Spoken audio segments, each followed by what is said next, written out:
Welcome to the Impact Innovation Group podcast, where we elevate philanthropy to be more efficient, effective, and impactful through collaboration, learning, and innovation. My name is Jackson Thomas, one of the team members behind the Impact Innovation Group, and an associate at UI Charitable Advisors. This is the second episode of our podcast. Today, our co-host, Todd Manwaring, sits down with Luni Libes, the founder of the groundbreaking investment company, Africa Eats. They'll dive into how Luni is tackling the root causes of food insecurity in Africa by investing in scalable solutions of gritty African entrepreneurs. Later in the podcast, we'll hear from Tanner Mills as he describes the impact opportunity of the month and how you can become more involved with Africa Eats. Finally, we'll wrap up the podcast with our final segment, the Impact Inbox, where we'll get to hear from one of our listening members like you. Let's jump right in.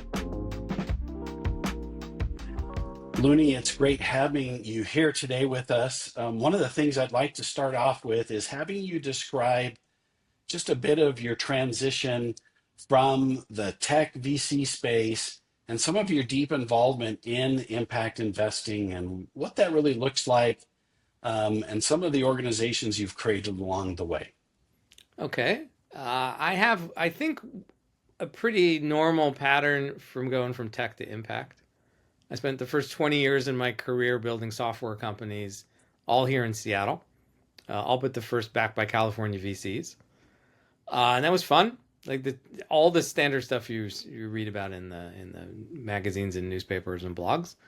And then I woke up one day, I had 4 of them still running. I thought I must know something. I don't know what it is, but I must know something. There's 4 still selling product. And I was looking for someplace to give back, someplace to teach the next wave of entrepreneurs. And I stumbled across this business school on Bainbridge Island, where I live, called Bainbridge Graduate Institute.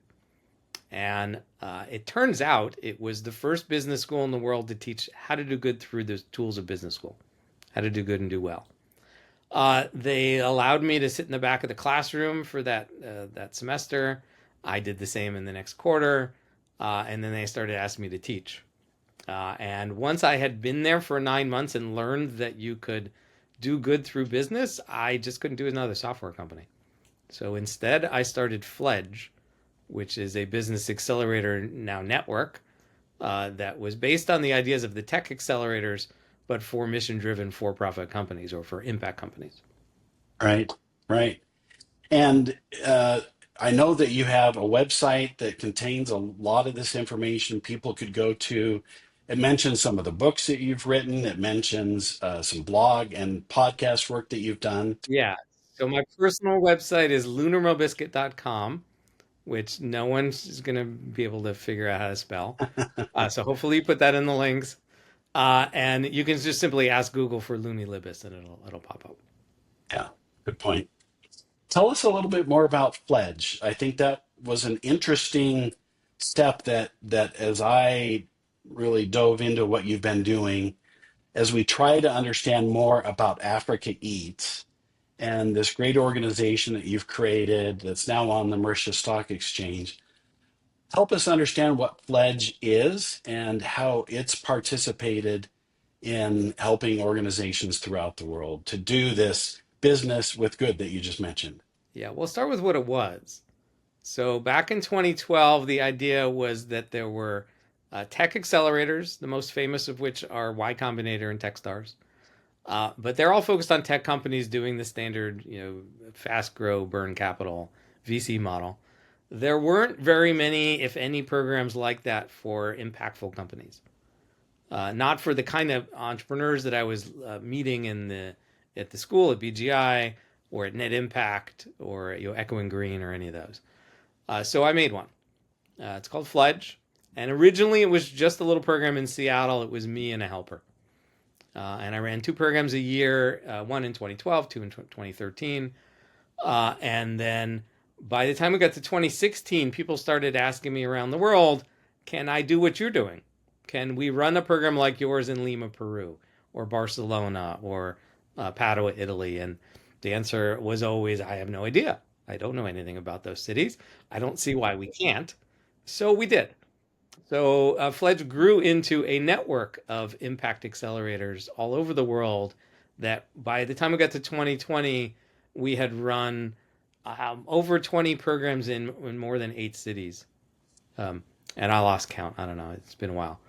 Um, uh, my Fledge, so the Fledge, the entity that owned the Fledge brand, was also a little venture capital fund. And by the time we got to 2020, we had invested in 105 companies in 40 countries.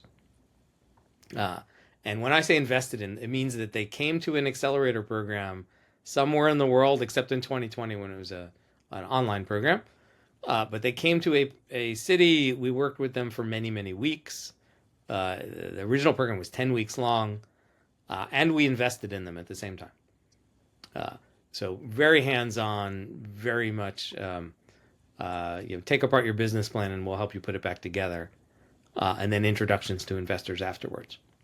Right, right. So some investing with your own organization, it sounds like, and these connections to others who might participate after hearing what had changed after 10 weeks. Yeah, long story, but there's basically three models in the space of business accelerators or business training programs. The most common one is grant funded; it's free. The second most common is you pay us for the service, and the least common one, but the best model is we pay you. Right, so we pay you to come to the program in exchange for equity in your company. Like we're investing, but the cheeky way of saying it is we pay you. And my understanding is you started to realize a lot of the organizations outside of Africa were getting some of the follow-on funding, but that was a struggle for the African Yeah. organizations that were getting started. So What by what did that look 20, like? yeah, by 2019, we did 105 by 2020, so we had done about 85, 90 by 2019. And my job as the person running Fledge was to get them all funded, like to have the least number die as possible. And when you simply looked at the cohorts and you looked at the individual companies and you did any analysis whatsoever, the obvious thing that popped out was that most of the American companies found some funding, and most of the European companies had found some funding, and some of the Latin American companies had found funding, and I think it was two or three of the African companies out of like 30. And so something needed to be done to fill in that gap. Yeah. What do you think that investors were missing? What was the misunderstanding about Africa that you felt like people just didn't get it or Well, one thing is just some numbers that I didn't know then, I know now. 5% of the world's population is American. It's like 4 point something, round up to five. 31% of all the world's wealth is American. Okay. Africa is 1.4 billion people. So that is more than, it's like a seventh of the population of the world, which is whatever, 13, 14%. 2% of the world's wealth is in Africa.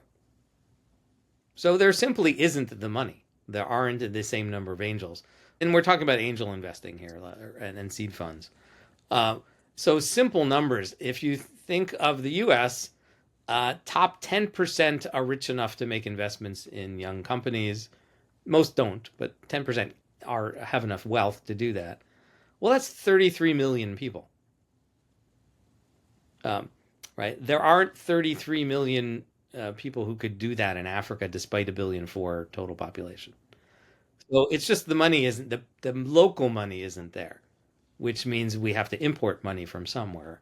And then you just get to the problems that most Americans only ever hear bad news about Africa.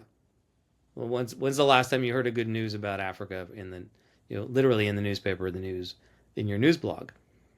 I do because I'm looking for it, but in New York Times or Washington Post, yeah, Wall Street Journal, I probably the last 5 years there's been zero good stories.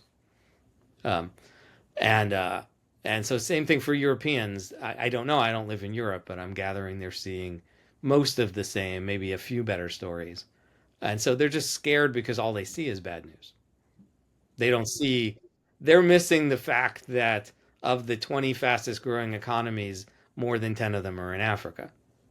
They're missing the fact that, yeah, there's 1.4 billion people, same population as India, same population as China, and a middle class that's growing faster than either of those two countries. Like, they don't see the economic opportunities that those of us who are actively investing see. And I know a lot of the people who are involved with us at UI Charitable Advisors, there's a lot of interest in Africa. There's really an appetite to understand more about what's going on in Africa. And I think the story of Africa Eats is really something that can give people a great perspective of different ways that organizations have gotten involved and help us understand then, what is the problem that Africa Eats is solving that really wasn't happening with Fledge? Why the creation of Africa Eats? So literally, I did this analysis in 19 and said, all right, we need an instrument to fund these companies in Africa. And of the portfolio we had from Fledge, most of the companies were in the food and ag space. And so I said, all right, let's just do food and ag. Let's just focus on the food and ag companies. Let's not focus on the other ones, two fintechs and a healthcare company and so forth. The premise was, if we go forth as a collection of companies to the impact investors and say, fund the whole group, don't pick and choose, fund the whole group. We understand these companies because they've all been through a Fledge program somewhere in the world, in multiple different cities in different years. We will efficiently put the capital to use in those companies. We will help them grow faster than they would without the capital or with investments in other forms. We wanted it in a form where it wasn't illiquid for 10 years like a normal fund, where the investors could leave whenever they want with a few years a head start or a few years runway to get going. But then the investors could stay as long as they want and leave whenever they want. So that was the ultimate premise. And so we launched it in 2020. We actually launched it when the pandemic hit, when the lockdown started. In part because I was worried about how the lack of healthcare in Africa was going to deal with this pandemic, which turned out we were all wrong. The Africa turned out great in the pandemic for unknown reasons. But nonetheless, that was the impetus to get it funded and get it going.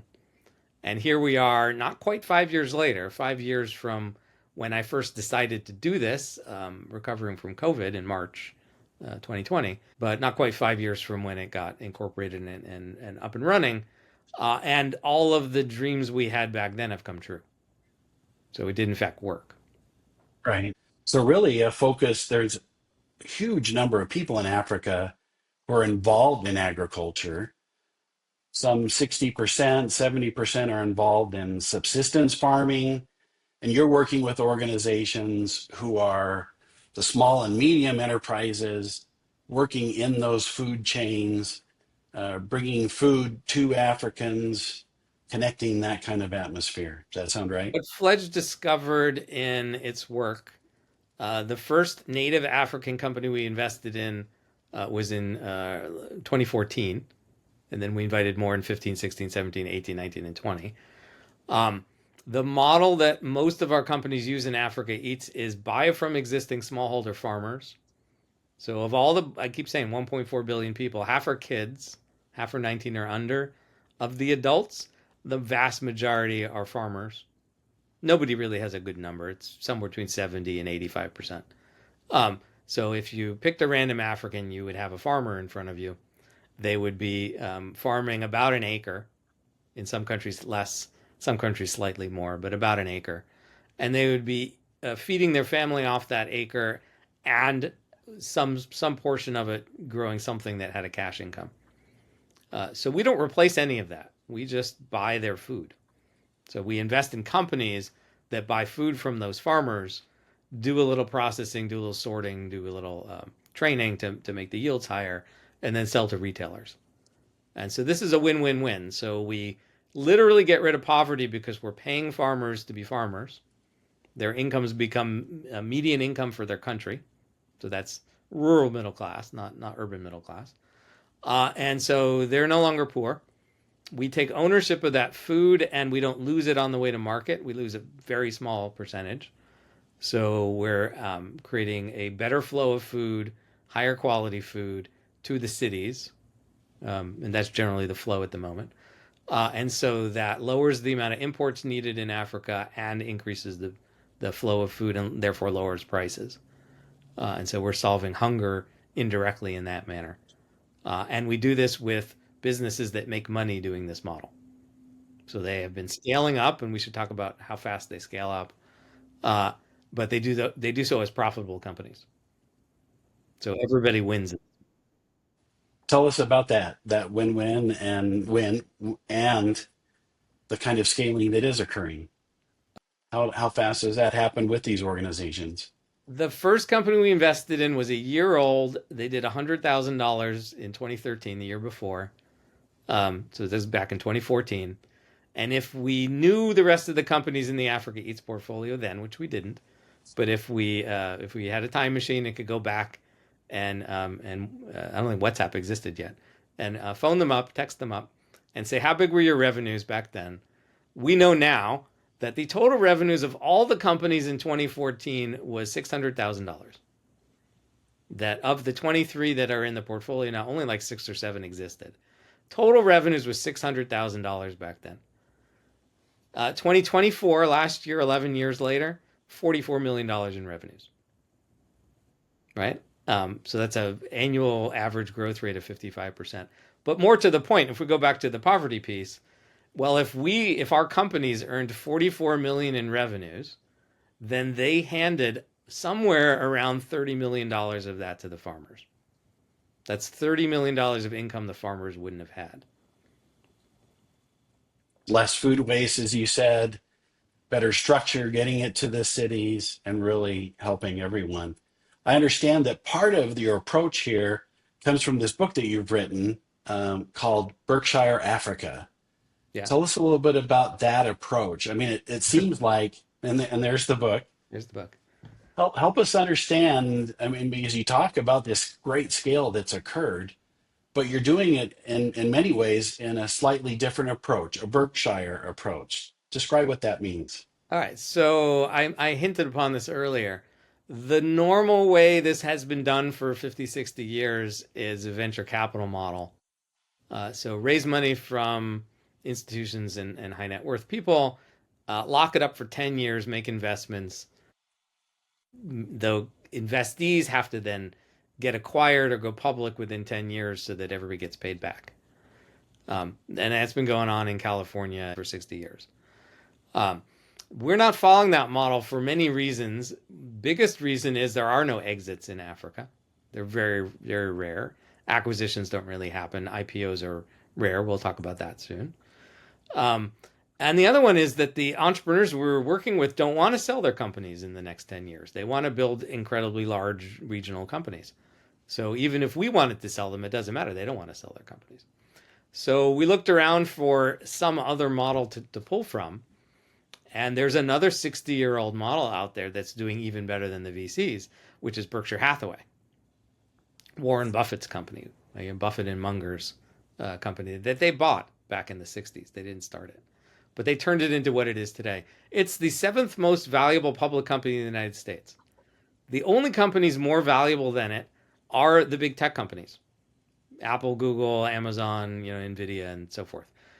No bank is more valuable than them.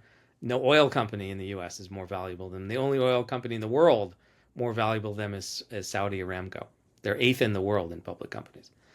And what do? Well, they invest in companies. They buy all or parts of companies and they let them run. Warren Buffett loves to explain what he does. He explains it every year at his shareholder meeting.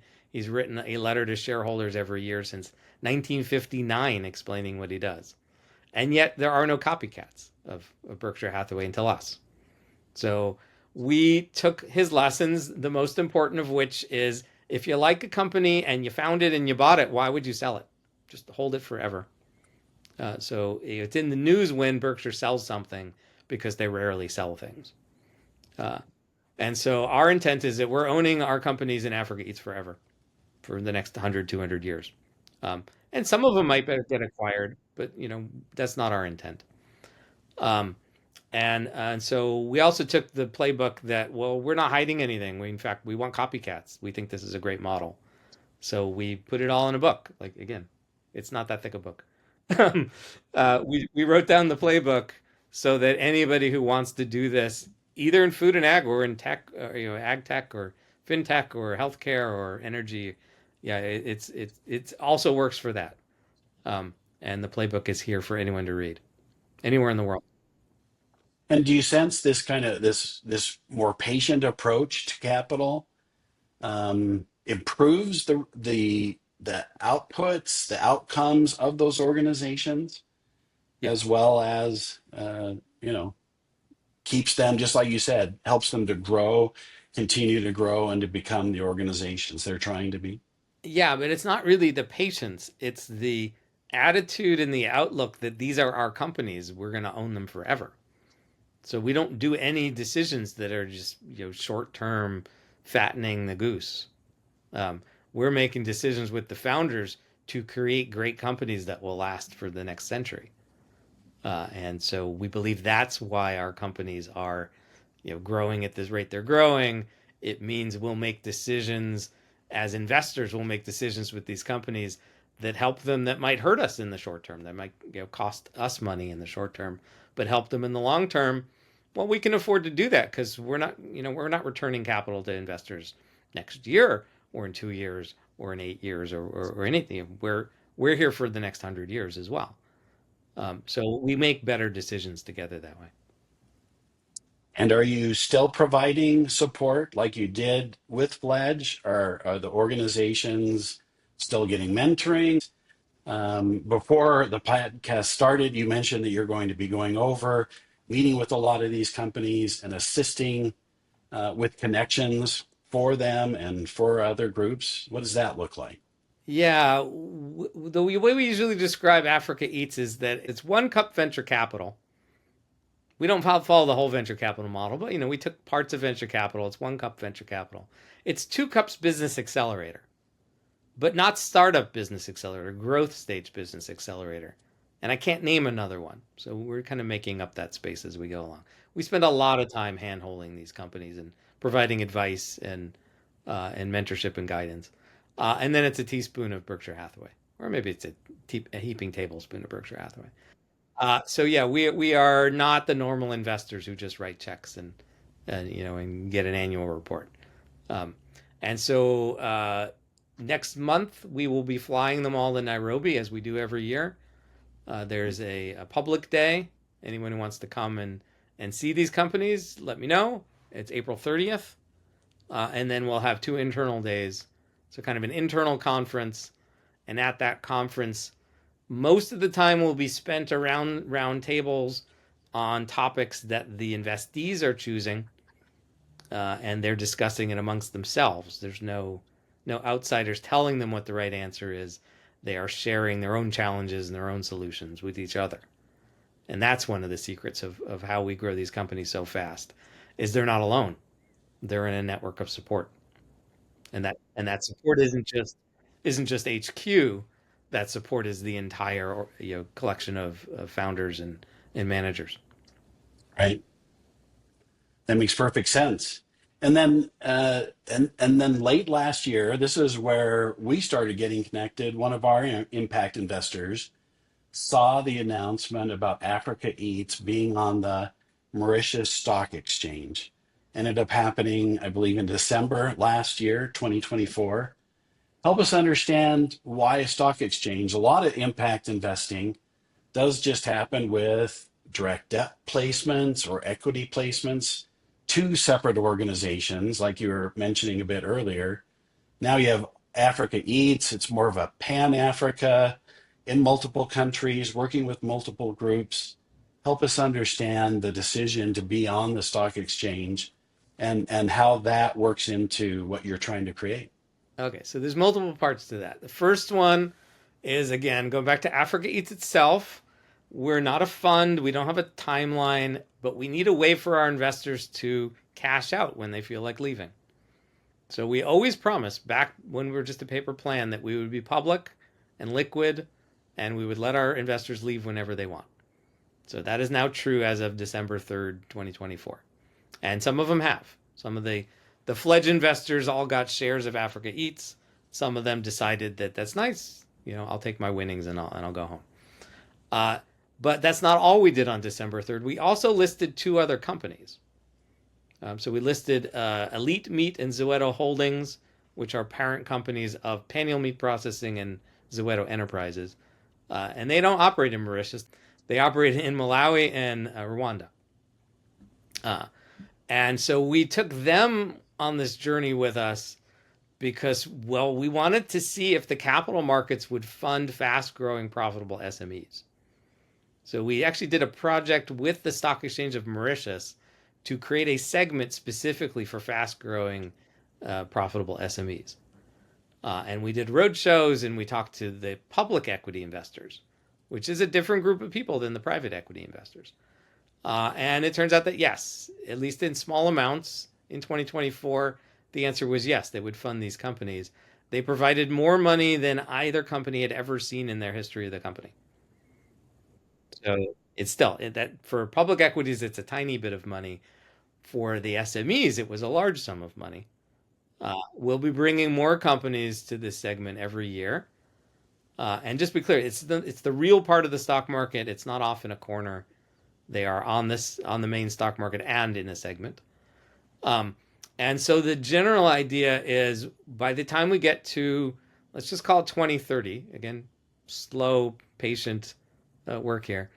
By the time we get to 2030, we should have 10-ish, 12-ish companies listed on this segment. And hopefully others have followed as well. And the rules to be on the segment is you have to be growing fast and profitable. So by 2030, we should be able to go to every foreign investor in the public markets anywhere in the world and say, well, you're missing out. There is a group of companies that are all listed and have been listed for years. Here's their share price, and look, they've gone up. And they've gone up because they are growing at 25, 30, 40, 50% year over year, and they're consistently profitable. There's nothing you could invest in your home market that grows like this. You should be putting money in this group of companies here. So we think in the long run that will attract a large stream of capital to these SMEs. And we think not just our companies, but others will follow and benefit from this as well. Right. Is that part of what's next for this model? Is really kind of this groundbreaking approach? We're doing this. It's working for Africa Eats. It's working for these two other organizations, and this is a way other impact investing firms, others can bring capital to Africa and to other locations. I mean, what's your sense? It's a tool. So again, I'll go back to there's 1.4 billion Africans, almost all are subsistence farmers. There's plenty of food grown on the continent, but so much gets lost on the way to market that pretty much every country is a net importer of food. We can fix all of that, but it's going to take an enormous amount of capital for us to actually solve those problems. And not just us, like us and everyone else working in the space. To solve those problems, we need billions of dollars. And there just aren't billions of dollars in the private equity and private debt space. There isn't billions of dollars in philanthropy going into this space. So we just said, well, where can we find billions of dollars? Well, the stock market has trillions of dollars. So what can we do now in 2024? What can we do in 2025 and 6 and 7 and 8 to prove to the stock market and the capital market investors that this is worth investing in? So we're just taking a few baby steps now and expecting that in the 2030s that there'll be that flow of billions of dollars. I appreciate you taking the time to help us understand Africa Eats, what it is, its approach, the fact that you've been able to get this on the stock exchange, I think is something that's just quite interesting to many of our impact investors. I have one last question for you. This is something we ask everybody who's on our podcast. And what I'd like you to do is give us a perspective. Tell us about a favorite book or an article or a podcast, or maybe some experience that you've had that you really drew a lot of insight from that that really pertains to your social impact work that you do? Is there something that's really touched you, or you'd suggest for others that they ought to, read this or see this? Mm. Yeah. So one that's not brand new is Capital in the 21st Century, which I read when it was fairly new. That was 13 or 14 or 15. It was a while back. And it's about 650 pages. If anyone's told you that they finished it, they're probably lying to you. It's one of those economics books. It had 500 pages of amazing analysis of income inequality and wealth inequality back 250 years. And then it has a terrible conclusion. So you can skip the conclusion. But this was the book that made me understand that income inequality is not the problem. It's a problem, but it's not the problem. The problem is wealth inequality. And I touched upon that before when I said, look, a seventh of the world owns 2% of the wealth. Like, that's true in every country as well. You find it, in the US, half of the population owns 2% of the wealth. Like, and 1% owns half, the other half. Or 10% owns the other half. This got me started on thinking about, how do we solve this problem? How could we possibly solve this enormous wealth inequality, and how do we do it as investors, not as philanthropists? Because you can't. Again, philanthropy doesn't have enough money. So how do we solve it by investing in places where there isn't wealth to go create it, without necessarily sucking the wealth out of those areas? So one more thing I'll point out about the structure I'm using is we're raising capital primarily from US and Europe, some from Africa, but primarily US and Europe. We're investing it in African companies. And then when those investors want out, they sell on the stock market to other investors. We don't extract any money from our companies. We're just adding value to those companies. And so this is an implementation of this learning I had. And it all started with Capital in the 21st Century.